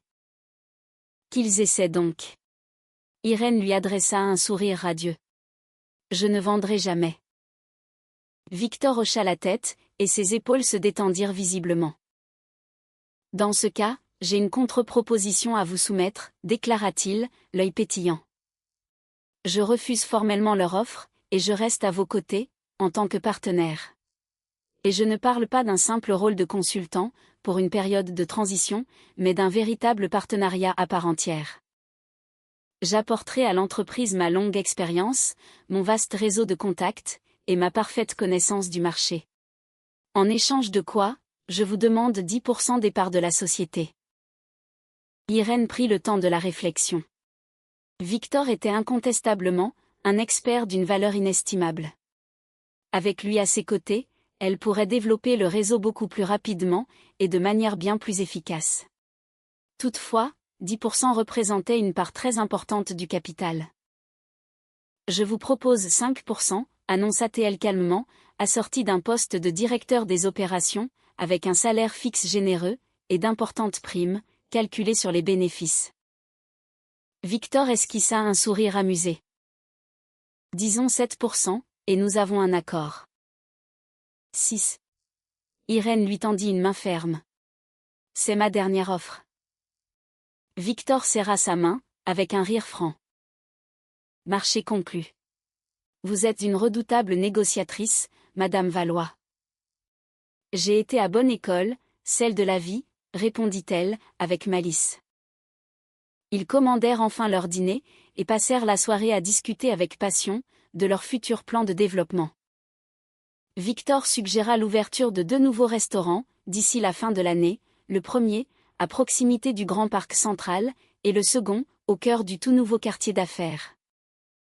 Irène, de son côté, partagea son idée audacieuse de créer une véritable école de gastronomie, rattachée à l'un de leurs établissements.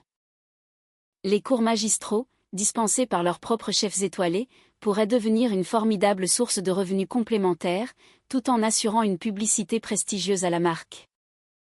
Lorsqu'ils eurent terminé, il se faisait déjà tard.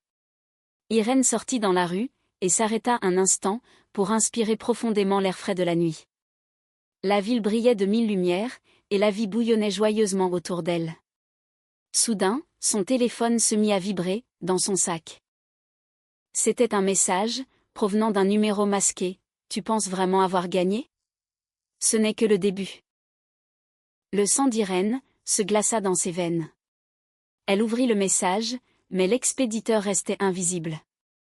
Pourtant, le style de cette menace, lui était dangereusement familier, c'était Serge. Il était manifestement incapable de digérer sa cuisante défaite. Avec un sang-froid impressionnant, elle fit une capture d'écran, et l'envoya immédiatement à Vasseur, accompagné d'un commentaire lapidaire, « Il vient de violer les termes de notre accord ». Irène rangea son téléphone, et prit place dans sa voiture. Que Serge essaie donc de se venger, s'il le souhaitait. Elle n'était plus, cette femme vulnérable et sans défense, qu'il avait lâchement abandonnée, 2 ans plus tôt.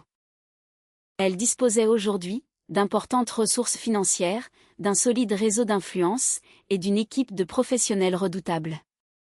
Mais par-dessus tout, elle connaissait désormais sa propre valeur. La luxueuse berline s'élança dans la nuit, l'éloignant du restaurant, l'éloignant de son passé douloureux, et de toutes ses batailles inutiles. Devant elle, se dressait un avenir radieux, qu'elle façonnait de ses propres mains, et que personne au monde, pas même Serge, ne pourrait jamais lui voler. Le lendemain matin, Irène se réveilla bien avant la sonnerie de son réveil. Dehors, le jour commençait tout juste à poindre. La ville n'avait pas encore eu le temps de s'emplir de son tumulte habituel, mais l'esprit de la jeune femme fonctionnait déjà avec une clarté et une froideur absolue. Elle ne ressentait aucune peur. Il y avait certes une tension désagréable, de la fatigue, et une profonde déception de voir que cet homme du passé tentait encore et toujours d'empoisonner son existence. Mais cette terreur paralysante d'autrefois, celle qui la forçait au silence et à la soumission, s'était évanouie pour toujours. Irène se leva, se prépara un café noir très corsé, et alluma son ordinateur portable. Dans sa boîte de réception, l'attendait déjà un courriel de Maxime Vasseur.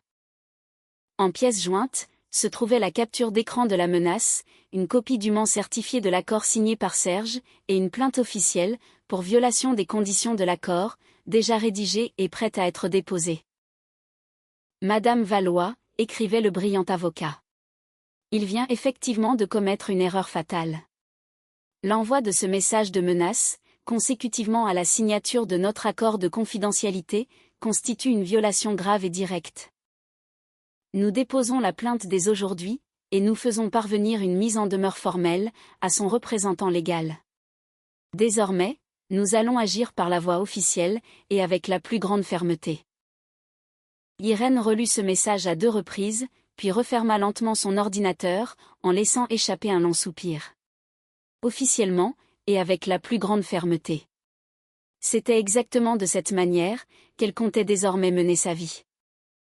Fini les cris, fini la vengeance purement gratuite, fini ce besoin viscéral de prouver quoi que ce soit, à un homme qui, de toute façon, ne reconnaîtrait jamais la force d'autrui, si celle-ci ne servait pas ses propres intérêts égoïstes. Elle arriva au siège principal, sur le coup de 9 heures tapantes. Son assistante, Anne, l'attendait déjà de pied ferme, armée de son agenda, et d'une imposante pile de dossiers. « Bonjour, Madame Valois. À 10 heures, vous avez une grande réunion avec tous les directeurs des restaurants, à 11 heures, un point avec le service des achats, et à 12h30, l'entretien final, avec le nouveau directeur des ressources humaines. Par ailleurs, Maître Vasseur a téléphoné pour vous informer que tous les documents ont bien été déposés au tribunal. » Parfait, je vous remercie, Anne. Irène pénétra dans son vaste bureau, retira élégamment son manteau, et s'attarda un instant, près de la grande baille vitrée. Tout en bas, au milieu du flot incessant de voitures et de piétons, la vie suivait tranquillement son cours, comme si la menace de la veille n'avait jamais existé, et étrangement, cette vision la réconforta, bien plus que n'importe quel discours. 1 heure plus tard, les directeurs des 5 prestigieux restaurants étaient réunis autour de la grande table de la salle de conférence. L'assistance la dévisageait, avec une attention palpable. Certains la regardaient avec curiosité, d'autres avec une prudence évidente. À leurs yeux, elle incarnait encore la figure de la nouvelle propriétaire, celle qui détenait le pouvoir de bouleverser leurs habitudes, de les licencier, de tout restructurer, et de chambouler entièrement le système en place. Irène en était parfaitement consciente. Elle prit place en bout de table, et laissa planer un long silence de quelques secondes, pour permettre à chacun de se concentrer pleinement. « Je n'ai nullement l'intention de détruire ce qui fonctionne déjà à merveille, » commença-t-elle, d'une voix claire et assurée. Ces restaurants possèdent un nom prestigieux, une histoire riche, et une clientèle d'habitués très fidèles.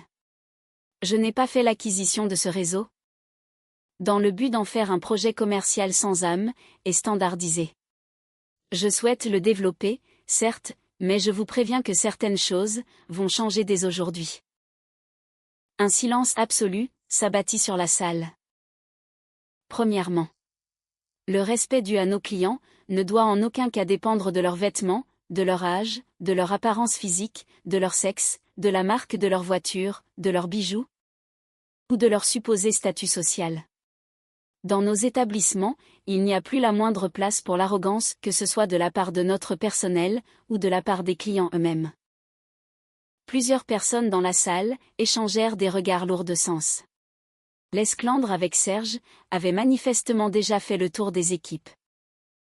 Deuxièmement, le personnel de nos restaurants doit être protégé en toutes circonstances. Si un client se comporte de manière agressive, s'il se permet d'humilier un de nos employés, ou d'autres visiteurs, le restaurant ne fermera plus les yeux, comme si de rien n'était. Nous agirons désormais, avec une fermeté absolue. Un premier avertissement poli. Si cela ne suffit pas, l'intervention immédiate de la sécurité. Et si nécessaire, l'appel aux forces de l'ordre. L'argent d'un client ne lui octroie en aucun cas le droit de se comporter comme le maître absolu, et de piétiner la dignité d'autrui. Odile, la directrice de « l'Impérial », acquiesça d'un hochement de tête, presque imperceptible. Troisièmement, je souhaite mettre en place un véritable programme de promotion interne. Un simple serveur doit avoir la possibilité de devenir administrateur. Un administrateur doit pouvoir évoluer vers un poste de directeur, et un cuisinier doit pouvoir aspirer à devenir chef. Si une personne est travailleuse, compétente, et désireuse de progresser, notre entreprise se doit de lui offrir cette chance. Cette fois-ci, l'expression des visages dans l'assistance changea radicalement. La prudence laissa place à un vif intérêt. Irène poursuivit son discours. Je sais par expérience ce que signifie devoir recommencer presque de zéro, et je sais à quel point il est fondamental qu'au moins une personne croie sincèrement en vous. C'est pourquoi ce réseau ne se résumera pas uniquement à des intérieurs somptueux et à des additions exorbitantes. Ce réseau se distinguera par son très haut niveau d'exigence. Et ce véritable niveau d'exigence ne commence pas par des verres en cristal sur une table, mais par le respect profond que l'on accorde à chaque être humain. À l'issue de la réunion, Odile s'approcha discrètement d'elle.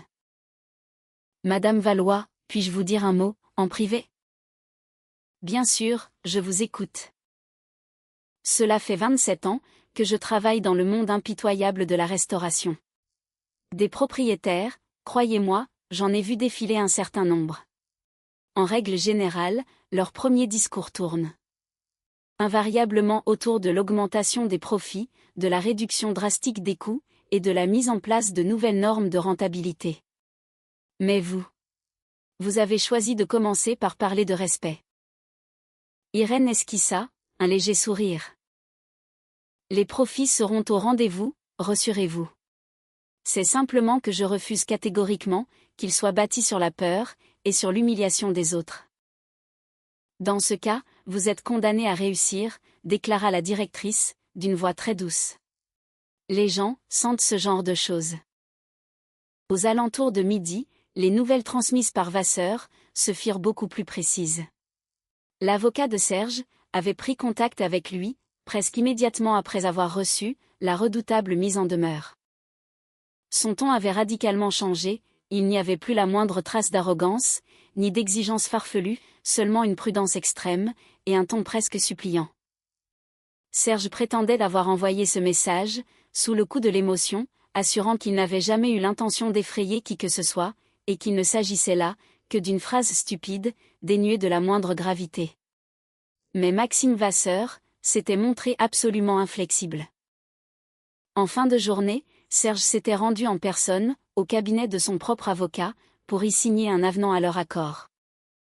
Les conditions en étaient désormais, d'une sévérité implacable, une interdiction totale et définitive de tout contact avec Irène, une interdiction stricte de mentionner son nom dans l'espace public, l'obligation immédiate de publier un démenti écrit de ses précédentes déclarations, et le remboursement intégral des frais d'avocat engagés par Irène. Et cette fois-ci, il n'y eut aucune négociation possible, aucune condition posée, et aucune tentative de sa part d'avoir le dernier mot. 2 jours plus tard, une brève déclaration officielle, émanant de Serge, fut publiée dans les colonnes de plusieurs grands quotidiens parisiens. C'était un texte très sec, très formel, manifestement rédigé par des professionnels du droit. Il y reconnaissait ouvertement que les allégations proférées précédemment à l'encontre de Madame Irène Valois étaient totalement infondées et contraires à la vérité. Il y confirmait n'avoir aucun lien, de près ou de loin, avec les affaires de cette dernière, n'avoir jamais participé au financement de cette transaction, et ne détenir absolument aucun droit sur ses actifs financiers. Il présentait également ses excuses publiques les plus plates pour la diffusion d'informations mensongères. Irène lut attentivement ce texte, un matin, en savourant son café. Elle ne ressentit aucune joie explosive, ni aucune jubilation malveillante, seulement un immense soulagement. Un soulagement si profond, et si paisible, qui ne survient pas au lendemain d'une victoire éclatante sur un ennemi, mais bien lorsqu'on ferme définitivement une porte, derrière laquelle il y a eu trop de bruit, trop de crasse, et trop de douleur. Marianne, bien évidemment, l'appela presque dans la seconde. Irène, j'ai lu l'article. Il a publiquement reconnu que ce n'était qu'un tissu de mensonges. Tu te rends compte de l'image qu'il donne de lui? Il s'est détruit, de ses propres mains.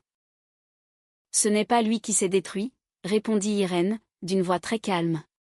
Ce sont les faits implacables qui l'ont anéanti. Quoi qu'il en soit, la scène est magnifique. Je trouve que tu es un peu trop sereine face à tout ça. À ta place, je sablerais le champagne. Irène contempla pensivement la ville qui s'étalait derrière sa fenêtre. Tu sais, Marianne, autrefois, je m'imaginais que si un jour, il réalisait à quel point il s'était trompé sur mon compte, je me sentirais libérée, que je serais folle de joie, de le voir enfin humilié à son tour. Mais il s'avère que ce n'est pas du tout cela dont j'avais réellement besoin. Et de quoi avais-tu besoin, alors? Irène garda le silence, pendant quelques secondes. De silence. J'avais juste besoin qu'il disparaisse de ma vie. Que le matin, en me réveillant, mes pensées soient tournées vers mon travail, mes futurs projets, mes équipes, mes restaurants. Et vers moi-même. Marianne laissa échapper un petit soupir admiratif. C'est probablement ça, la définition même d'une véritable victoire. Probablement, oui. Les mois qui suivirent furent incontestablement les plus intenses de toute la vie d'Irène. Le réseau, l'Impérial, exigeait de sa part une attention de tous les instants. Il fallait trouver de nouveaux fournisseurs, repenser entièrement les menus, moderniser le système de réservation, lancer un vaste programme de formation pour le personnel, et trancher des dizaines de questions, petites ou grandes, au quotidien. Victor Clément, qui avait obtenu ses parts et son poste de directeur des opérations, se révéla être un partenaire d'une fiabilité à toute épreuve. Il n'essayait jamais d'accaparer le pouvoir, il ne cherchait pas la contradiction pour le simple plaisir de contredire, et il ne se servait jamais de sa grande expérience, pour lui forcer la main. Bien sûr, il leur arrivait d'avoir des débats très animés, sur certaines décisions stratégiques, mais c'étaient de vrais échanges entre égaux, et non pas de mesquines querelles d'égaux. Pour la première fois de sa vie, Irène comprit véritablement ce qu'était un partenariat sain et équilibré. Sans dévalorisation constante, sans ces phrases toxiques du genre « de toute façon, tu ne comprends rien », sans ce besoin maladif de prouver en permanence qui détient l'autorité. Au bout de 6 mois, la chaîne s'était métamorphosée, de manière spectaculaire.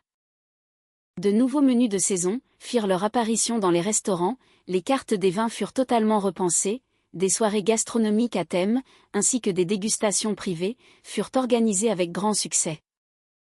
Mais la véritable révolution fut le lancement du programme « Première chance », un programme de formation intensive, destiné aux jeunes employés qui souhaitaient évoluer professionnellement au sein de l'entreprise. La toute première candidate à ce programme fut une jeune fille prénommée Nina. Elle travaillait comme hôtesse d'accueil dans l'un de leurs établissements, et un jour, la voix tremblante d'appréhension, elle demanda à Irène de bien vouloir lui accorder une chance, de faire ses preuves dans l'administration. « Je n'ai aucune expérience dans le domaine », avoua-t-elle avec une touchante honnêteté, « mais j'apprends très vite. » Irène la regarda, et se revit soudainement, telle qu'elle était autrefois, pleine de doutes, extrêmement tendue, et s'attendant à tout moment, à essuyer un refus catégorique. « L'expérience, ça s'acquiert avec le temps, » lui répondit-elle. « L'essentiel, c'est d'avoir la volonté d'apprendre, et la tête bien sur les épaules. Nous allons tenter l'expérience. » 3 mois plus tard, Nina était officiellement nommée administratrice adjointe. Le jour de sa nomination, Irène se surprit à penser que c'était précisément pour vivre ce genre de moments privilégiés que tous ces sacrifices en valaient la peine. Non pas pour pouvoir un jour narguer son ex-mari, mais pour avoir le pouvoir de créer un environnement bienveillant, où l'on ne brisait pas les gens, mais où on les aidait, au contraire, à s'élever. Serge ne réapparut jamais. De temps à autre, Irène entendait par hasard quelques bribes de nouvelles le concernant. Son entreprise traversait une très mauvaise passe. L'audit fiscal avait bel et bien eu lieu non pas à l'initiative d'Irène, mais à cause des vieilles dettes accumulées et des propres erreurs de gestion de Serge. Quant à Christine, il s'avéra qu'elle l'avait quitté, très peu de temps après ce fameux esclandre, au restaurant. Les rumeurs de la ville racontaient qu'il tentait désespérément d'emprunter de l'argent à d'anciennes connaissances, mais la grande majorité d'entre elles refusaient désormais de faire affaire avec lui. Un jour, alors que Marianne s'apprêtait à lui rapporter le dernier pot insipide à son sujet, Irène l'arrêta net. « Je t'en prie, ne m'en dis pas plus. Cela ne m'intéresse absolument pas. » « Vraiment pas. C'est juste que ça ne fait plus du tout partie de mon histoire. » Et c'était la plus stricte vérité. Une année entière s'écoula. Irène organisa une grande soirée privée, à l'Impérial, pour célébrer la réussite de l'entreprise, avec tous les employés des 5 restaurants. Ce n'était pas une soirée mondaine pour les élus politiques, pour les clients fortunés, ou pour la presse, c'était une fête exclusivement dédiée aux serveurs, aux cuisiniers, aux directeurs, aux agents d'entretien, aux agents de sécurité, et au personnel comptable.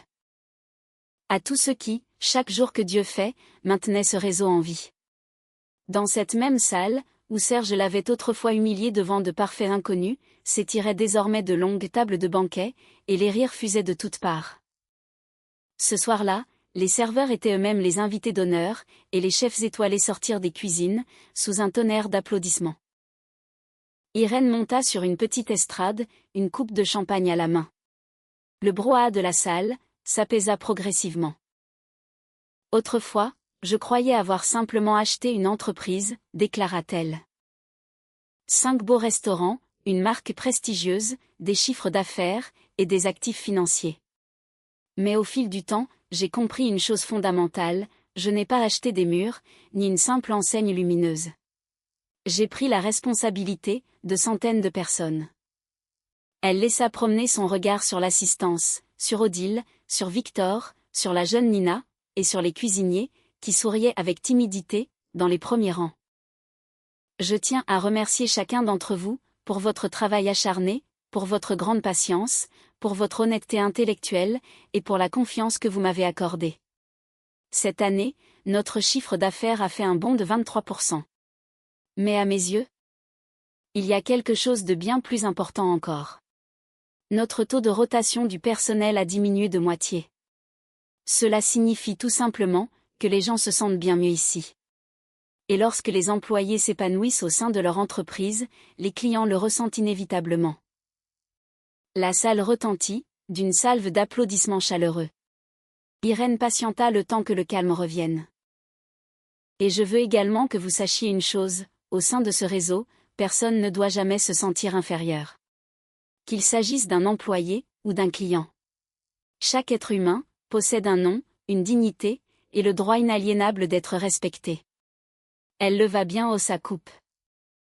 À l'Impérial, au travail qui nous rend toujours plus forts, et à la promesse de ne jamais laisser le mépris des autres définir notre propre valeur. La salle explosa d'applaudissements, dans une véritable ovation. Plus tard dans la soirée, alors que la fête touchait doucement à sa fin, Irène sortit prendre l'air dans la rue. L'air y était vif et rafraîchissant. La ville brillait de tous ses feux, exactement comme lors de cette fameuse soirée, un an auparavant.